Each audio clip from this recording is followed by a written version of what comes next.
It's awkward posing for a formal picture, but Esa-Pekka Salonen is managing to look elegant. He knows it's a necessary ordeal if you've just been named music director of the Los Angeles Philharmonic.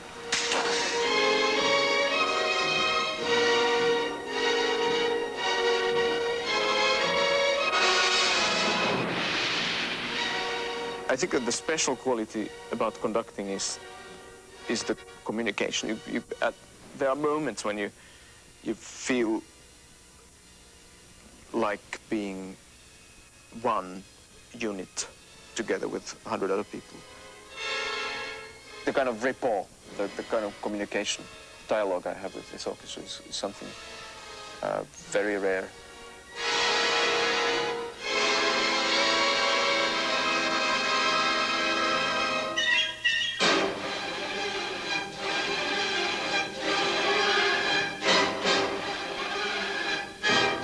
He was born in Finland just 33 years ago, but has already achieved international stardom as a conductor.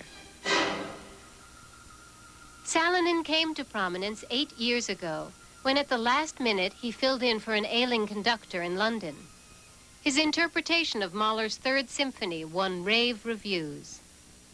Until that point, I never took my conducting career very seriously. Seriously in the sense, of course, that I wanted to do a good job.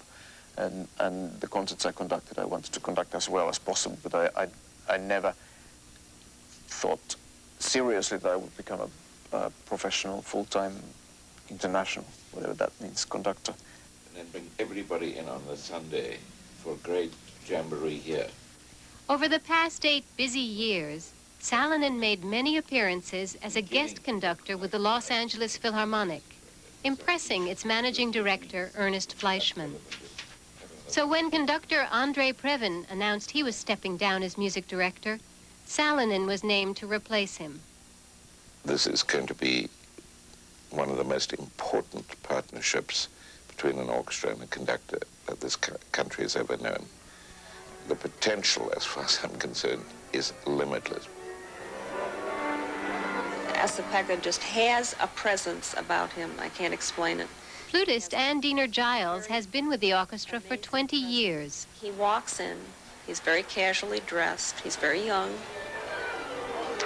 He gets up on the podium, he opens his baton case, he takes out a baton, he lifts a baton, and he has such a presence about him.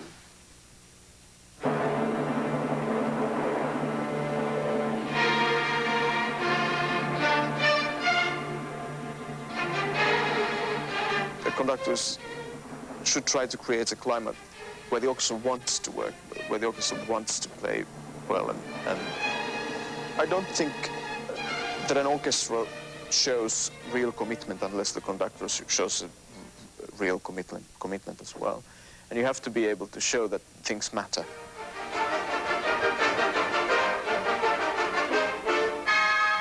And it seems to work.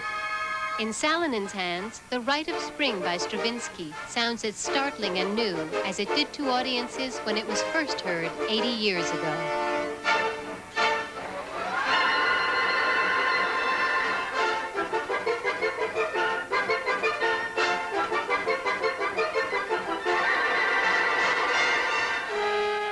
To be able to make music with a fabulous orchestra, conduct like a piece like The Rite of Spring is already an enormous privilege.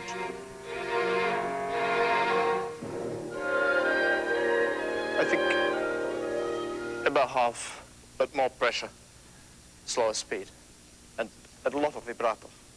Is it particularly difficult to keep up your intensity and to pace yourself? It looks so exhausting. But it's physically exhausting, of course, because you have to control your movements very clearly. So it needs a lot of physical and mental concentration.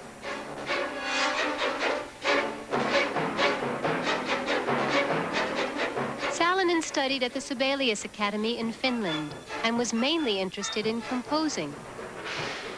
But his skill as a conductor created the kind of demand that could not be ignored. In his recordings, he shows an affinity for contemporary works.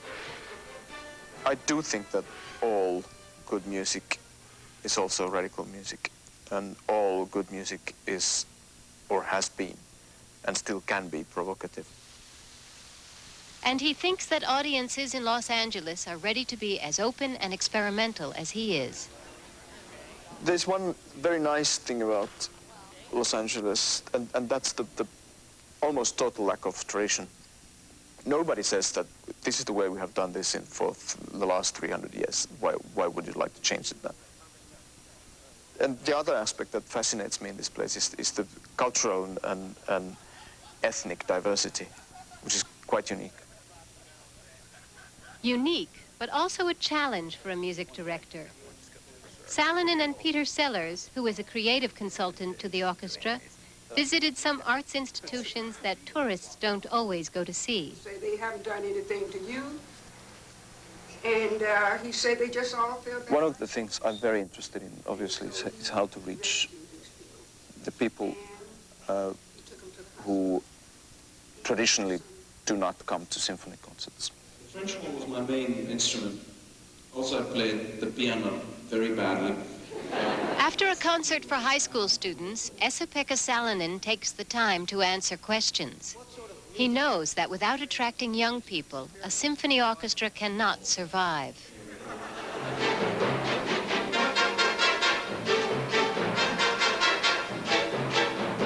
The problem in sponsoring the arts is that sometimes you don't see the cultural or social results during one lifetime.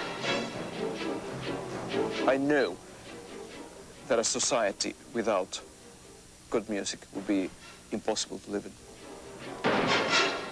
If we didn't have arts, it would be gradually the end of mankind.